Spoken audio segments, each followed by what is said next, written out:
Hi everyone. ఈరోజు balance sheet నేర్చుకుందాము. Last వీడియోలో మనం ప్రాఫిట్ అండ్ లాస్ అకౌంట్ ఎలా ప్రిపేర్ చేయాలో నేర్చుకున్నాము. Profit and loss account proforma మరియు డెబిట్ సైడ్ ఏ ఐటమ్స్ ఇంక్లూడ్ చేస్తాము, క్రెడిట్ వైపు ఏ ఐటమ్స్ ఇంక్లూడ్ చేస్తాము అన్నది మనము తెలుసుకున్నాము. ఇప్పుడు ఒకసారి లాస్ట్ వీడియోలో ఏం నేర్చుకున్నామో ఒకసారి చూద్దాం. సో లాస్ట్ వీడియోలో profit and loss account for the year ended as on dash అంటే ఇచ్చిన ఇయర్ మనం ఇక్కడ మెన్షన్ చేయాల్సి ఉంటుంది. పర్టికులర్స్ అమౌంట్ ఈ కాలమ్స్ మనం ప్రిపేర్ చేయడం జరుగుతుంది. డెబిట్ వైపు అన్ని ఎక్స్పెన్సెస్ అండ్ లాసెస్, ఈ ఎక్స్పెన్సెస్ లాసెస్ ఈ యొక్క కంపెనీ యొక్క ఇండైరెక్ట్ ఎక్స్పెన్సెస్ లాసెస్ జరిగినవన్నీ కూడా ఇక్కడ ఎంటర్ చేస్తాము.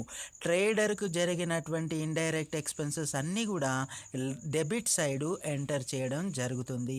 అదేవిధంగా క్రెడిట్ వైపు అన్ని ఇన్కమ్స్ గెయిన్స్ ట్రేడర్కు జరిగినవన్నీ కూడా ఇక్కడ ఎంటర్ చేయడం జరుగుతుంది. సపోజ్ ఫర్ ఎగ్జాంపుల్ డెబిట్ వైపు తక్కువ అంటే అమౌంట్ తక్కువగా వస్తే to net profit carry down అని రాస్తూ అమౌంట్ యాడ్ చేయడం జరుగుతుంది. అదేవిధంగా ఈ క్రెడిట్ వైపు తక్కువ వస్తే బై నెట్ లాస్ అని యాడ్ చేస్తూ అమౌంట్ ఎంటర్ చేయడం జరుగుతుంది. సో ఈ విధంగా రెండు లెఫ్ట్ సైడ్ అంటే డెబిట్ సైడ్ తక్కువ వస్తే నెట్ ప్రాఫిట్ రాస్తూ అమౌంట్ రాస్తూ అడ్జస్ట్ చేస్తాము. అలాగే క్రెడిట్ వైపు తక్కువ వస్తే నెట్ లాస్ అని అమౌంట్ రాస్తూ అడ్జస్ట్ చేస్తూ రెండు బ్యాలెన్స్ చేస్తాము. అంటే డెబిట్ వైపు క్రెడిట్ వైపు అమౌంట్ రెండు బ్యాలెన్స్ చేస్తూ క్లోజ్ చేస్తాము ప్రాఫిట్ అండ్ లాస్ అకౌంట్. ఇప్పుడు ఈ వీడియోలో మనము బ్యాలెన్స్ షీట్ ఏ విధంగా ప్రిపేర్ చేయాలి, బ్యాలెన్స్ షీట్ ఏ ఐటమ్స్ మనం కన్సిడర్ చేయాలి అన్నది ముందు నేర్చుకున్నాము. ఫస్ట్ బ్యాలెన్స్ షీట్ అనంటే company performance, company financial position ఎలా ఉంది అని తెలుసుకోవడానికి పర్టికులర్ అకాడమిక్ ఇయర్లో తెలుసుకోవడానికి ప్రిపేర్ చేయడం జరుగుతుంది. బ్యాలెన్స్ షీట్ 2 ఫోల్డర్స్ ఉంటుంది. Left hand side right hand side 2 folders ఉంటుంది. లెఫ్ట్ హ్యాండ్ సైడ్ వచ్చేసి లయబిలిటీస్ ఎంటర్ చేయడం జరుగుతుంది. రైట్ హ్యాండ్ సైడ్ వచ్చేసి అన్ని అసెట్స్ ఎంటర్ చేయడం జరుగుతుంది. సో లయబిలిటీస్ అండ్ అసెట్స్ 2 ఫోల్డర్స్గా డివైడ్ చేస్తూ ఈ బ్యాలెన్స్ షీట్లో ఎంటర్ చేయడం జరుగుతుంది. ఒకసారి ఎగ్జాక్ట్ మీనింగ్ బ్యాలెన్స్ షీట్ అంటే ఏంటో చూద్దాం. A balance sheet is a statement which explains the financial position of a firm on particular date. The right hand side of a balance sheet is called the asset and left hand side is called liabilities. So మనం ఇప్పుడు చెప్పిన విధంగానే left hand side liabilities చూపెట్టడం జరుగుతుంది, right hand side assets చూపెట్టడం జరుగుతుంది. So అదేవిధంగా ఈ బ్యాలెన్స్ షీట్ ప్రిపేర్ చేయడం వల్ల మన కంపెనీకి ట్రేడర్కి ఏ విధంగా ఉపయోగపడుతుంది అన్నది ఒక 2 కాన్సెప్ట్స్లో డిస్కస్ చేద్దాం. Balance sheet is described as a statement but not an account. అవును, ఇంతకు ముందు మనము ట్రేడింగ్ అకౌంట్ ప్రిపేర్ చేసినప్పుడు అకౌంట్ అని రాసాము, ప్రాఫిట్ అండ్ లాస్ అకౌంట్ అని కూడా మనం పిలిచాము. కానీ బ్యాలెన్స్ షీట్ మాత్రము ఇది స్టేట్మెంట్, ఇది ఫైనాన్షియల్ స్టేట్మెంట్. అందుకని ఇది బ్యాలెన్స్ షీట్ని అకౌంట్గా మనం పిలవకూడదు, ఇది స్టేట్మెంట్గా మనము పిలువబడుతుంది. So balance sheet is prepared on basis of real account. So ఈ బ్యాలెన్స్ షీట్ రియల్ అకౌంట్ బేసిస్గా ప్రిపేర్ చేయడం జరుగుతుంది.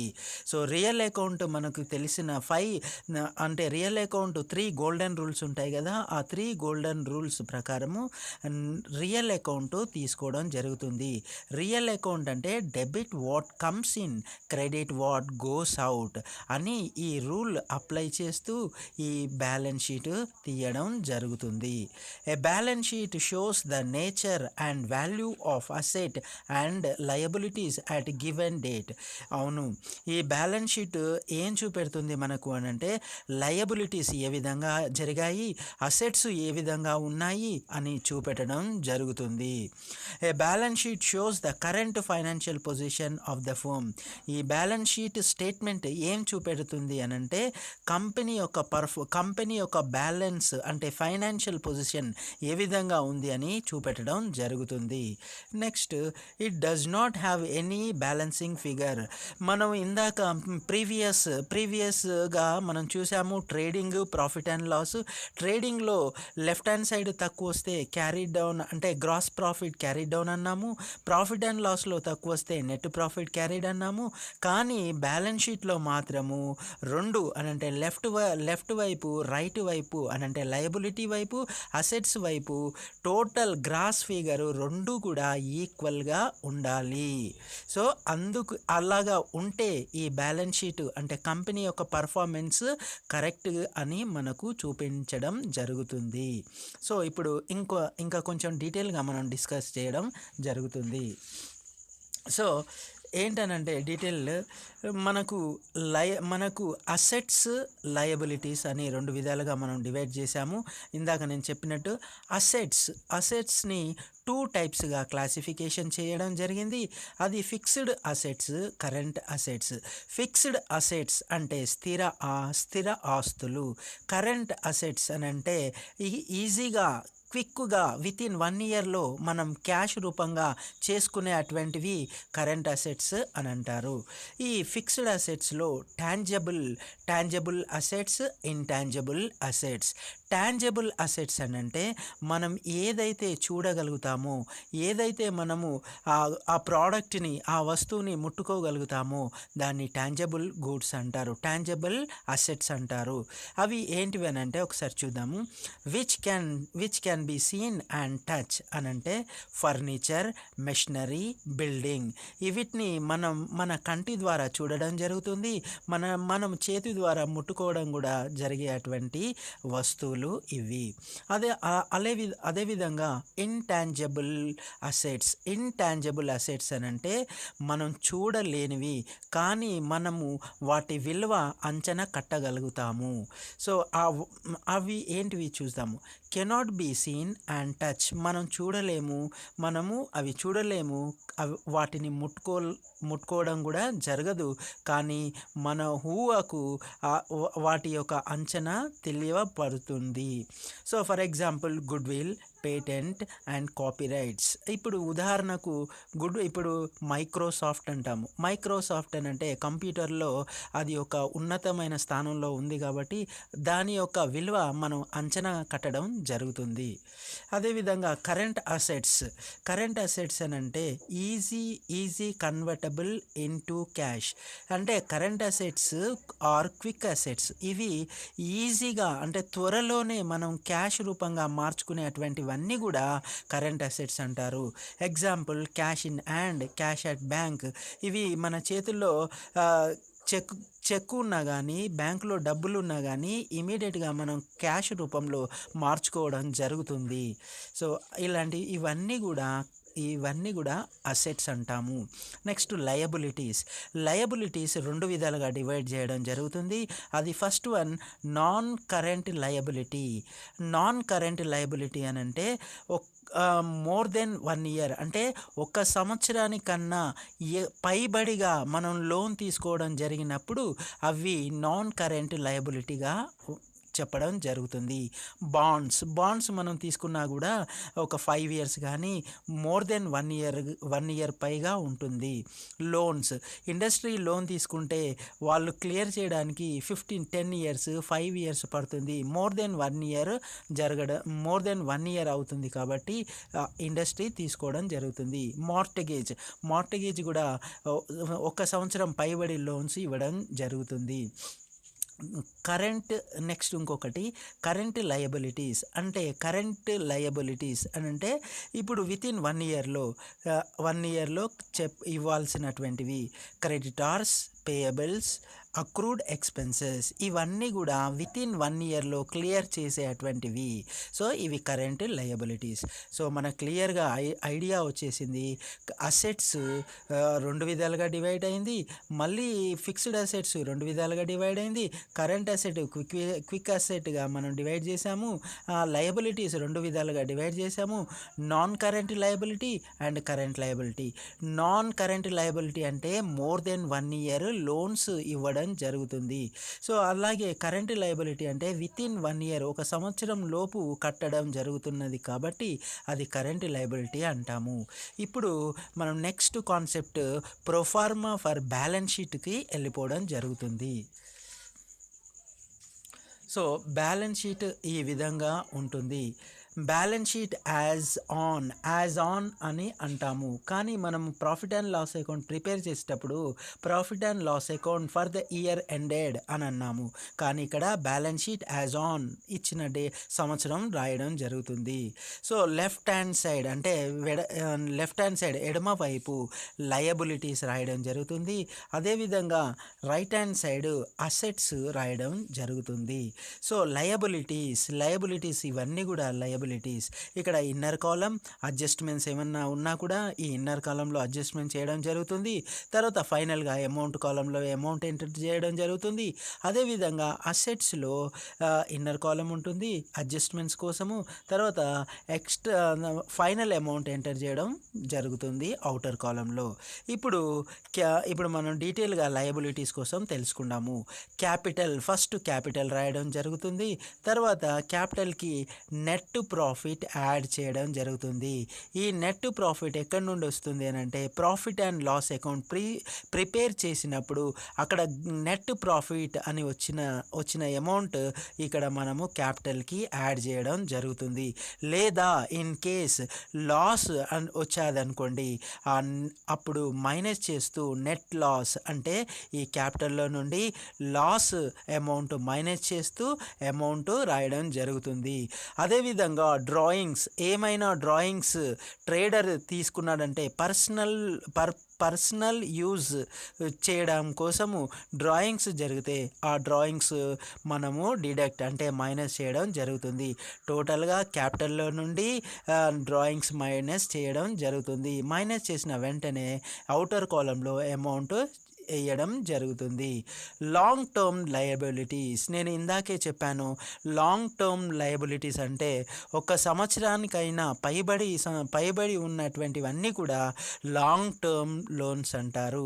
ఈ లాంగ్ టర్మ్ లోన్స్ ఇండస్ట్రీ అంటే ట్రేడర్ తీసుకుంటాడు కాబట్టి సంవత్సరం కన్నా ఎక్కువగా చెల్లింపు జరుగుతుంది కాబట్టి అలాంటివన్నీ కూడా లాంగ్ టర్మ్ లోన్స్ బ్యాంకు ద్వారా తీసుకోవడం జరుగుతుంది. అది అమౌంట్ ఇక్కడ ఎంటర్ చేయడం జరుగుతుంది. కరెంట్ లయబిలిటీస్ అంటే ఇందాక నేను చెప్పినటువంటిది విత్ ఇన్ అంటే 1 సంవత్సరం లోపు చెల్లించాల్సినవన్నీ కూడా కరెంట్ లయబిలిటీస్ అంటారు. సో అవి bills payable, సన్రీ creditors, bank over draft అని అంటే బ్యాంకులో జీరో అమౌంట్ ఉన్నా కూడా బ్యాంకు వాళ్ళకి అంటే ట్రేడర్కి లోన్ ప్రొవైడ్ చేసేటువంటిది దాన్ని ఓవర్ డ్రాఫ్ట్ అంటారు. తర్వాత అవుట్ స్టాండింగ్ ఎక్స్పెన్సెస్ అని అంటే అవుట్ స్టాండింగ్ ఎక్స్పెన్సెస్ అని అంటే ఇవ్వాల్సినవి. తర్వాత ఇన్కమ్ రిసీవ్డ్ ఇన్ అడ్వాన్స్, ముందుగానే ఇన్కమ్ తీసుకోవడం జరిగింది. సో ఇవన్నీ ఐటమ్స్ ఎంటర్ చేసిన వెంటనే ఇక్కడ అమౌంట్ ఇప్పుడే రాయొద్దు, ఇవన్నీ కూడా ఎంటర్ చేయడం జరుగుతుంది. తర్వాత అసెట్స్ కరెంట్ అసెట్స్ ఇందాక నేను చెప్పినటువంటి 1 సంవత్సరం లోపు మనం క్యాష్ రూపంలో మార్చుకోవడము, ఇమీడియట్గా క్యాష్ రూపంలో మార్చుకునేటువంటివన్నీ కూడా కరెంట్ అసెట్స్ అంటారు. ఇమీడియట్గా క్యాష్ రూపంలో కన్వర్ట్ చేసేవన్నీ కూడా కరెంట్ అసెట్స్ అంటారు. లేదా లిక్విడ్ అసెట్స్ అని కూడా మనం పిలవడం జరుగుతుంది. Cash in hand, cash at bank, ఇవి అన్నీ కూడా కరెంట్ అసెట్స్ కింద మనము తీసుకోవడం జరుగుతుంది. ఫిక్స్డ్ అసెట్స్ అంటే ఇందాక నేను చెప్పినటువంటివి మెషినరీ కానీ, బిల్డింగ్ కానీ, ఫర్నిచర్, మోటార్ కార్, ఇవన్నీ కూడా స్థిర ఆస్తులు అంటే ఫిక్స్డ్ అసెట్స్. వీటికి మనం డిప్రిసియేషన్ అని అంటే కొత్తగా కొన్నప్పుడు దాని విలువ ఒక రూ. 1,00,000 ఉందనుకోండి, ఒక 10 సంవత్సరాలు అయ్యాక దాని విలువ తగ్గుతుంది కాబట్టి, అప్పుడు అమ్మినప్పుడు దాని విలువ తగ్గుతుంది కాబట్టి మనము డిప్రిసియేషన్ అంటే decreasing the value of an asset, అంటే దాని తరుగుదల జరుగుతుంది. అప్పుడు రూ. 1,00,000 అంటే ఎంత శాతం తగ్గింది అన్నది 5%, 10%, 2%, ఆ తగ్గినది ఆ అమౌంట్లో నుండి తీసేయడం జరుగుతుంది. అది ఇన్నర్ కాలంలో అడ్జస్ట్మెంట్ చేయడం జరుగుతుంది. ఫైనల్గా అమౌంట్ అవుటర్ కాలంలో ఎంటర్ చేయడం జరుగుతుంది. అదేవిధంగా బిల్డింగ్ కొత్తగా కట్టినప్పుడు తర్వాత దాన్ని ఒక 20 సంవత్సరాలు అయినాక కొంత మాదిరిగా ఏదైనా మార్పు కానీ జరిగితే అది డిప్రిసియేషన్ చేసి ఫైనల్గా ఎంటర్ చేయడం జరుగుతుంది. ఫర్నిచర్ కూడా అదేవిధంగా డిప్రిసియేషన్ చేయడం జరుగుతుంది. తర్వాత ఫర్నిచర్ డిప్రిసియేషన్ చేసి అవుటర్ కాలంలో అమౌంట్ వేయడం జరుగుతుంది. మోటార్ కార్ కూడా ఇస్తే ప్రాబ్లంలో డిప్రిసియేషన్ చేసి మనం అమౌంట్ ఇవ్వడం జరుగుతుంది. సన్రీ డేటార్స్ అని అంటే ఇది కూడా ఏమైనా డేటార్స్ ఇస్తే అది డిప్రిసియేషన్ చేసి అవుటర్ కాలంలో ఎంటర్ చేయడం జరుగుతుంది. బిల్స్ రిసీవబుల్ ఇది అమౌంట్ ఎంటర్ అవుటర్ కాలంలో చేయాలి. ప్రీపెయిడ్ ఎక్స్పెన్సెస్ అంటే ముందుగానే చెల్లించినటువంటి ఖర్చులు అవుటర్ కాలంలో ఎంటర్ చేయాలి. ఇంటాంజిబుల్ అసెట్స్ అంటే నేను ఇందాక చెప్పినటువంటిది ఇంటాంజిబుల్, అవి గుడ్ విల్ కావచ్చు, పేటెంట్స్ కావచ్చు, కాపీరైట్స్ కావచ్చు, ఇవన్నీ కూడా అవుటర్ కాలంలో అమౌంట్ ఎంటర్ చేయాలి. లూజ్ టూల్స్ ఇక్కడ అమౌంట్ చేయాలి. సో ఫైనల్గా రెండు వైపులా అంటే left hand side, right hand side రెండు అమౌంట్స్ కూడా ఈక్వల్గా ఉంటే మన బ్యాలెన్స్ షీట్ కరెక్ట్ అని తెలుస్తుంది. ఇన్ కేస్ అది రాంగ్ అంటే ఏదో మిస్టేక్గా పోస్టింగ్ వేయడం జరిగింది అని మనం అనుకోవాలి. ఇన్ కేస్ అలా కూడా కాకుంటే ఏదైనా పొరపాటు జరిగినప్పుడు సస్పెన్స్ అకౌంట్ అని రాసి యాడ్ చేయడం జరుగుతుంది. సస్పెన్స్ అకౌంట్ అని చేసి యాడ్ చేసి అడ్జస్ట్ చేయడం జరుగుతుంది. కానీ మోస్ట్ ప్రాబబ్లీ ఇవి రెండు కూడా ఈక్వల్ ఉండాలి. కానీ మొత్తానికి ఈ రెండు లయబిలిటీస్ అసెట్స్ రెండు బ్యాలెన్సింగ్ ఫిగర్స్ ఈక్వల్గా ఉండలేదంటే ట్రేడింగ్లో కానీ ప్రాఫిట్ అండ్ లాస్లో కానీ ఈ బ్యాలెన్స్ షీట్లో కానీ ఏదో పోస్టింగ్ చేయడం జరిగింది, లేదా న్యూమరిక్ వాల్యూస్ ఏదో తప్పు పోస్ట్ చేయడం జరిగిందని అనుకోవచ్చు. సో ఈ వీడియోతో మనము ప్రొఫార్మా కంప్లీట్ చేసాము. నెక్స్ట్ వీడియోలో complete final account problem discuss చేద్దాము. అందరికీ థ్యాంక్ యూ. సబ్స్క్రైబ్ చేయండి, లైక్ చేయండి. Thank you very much. జై హింద్.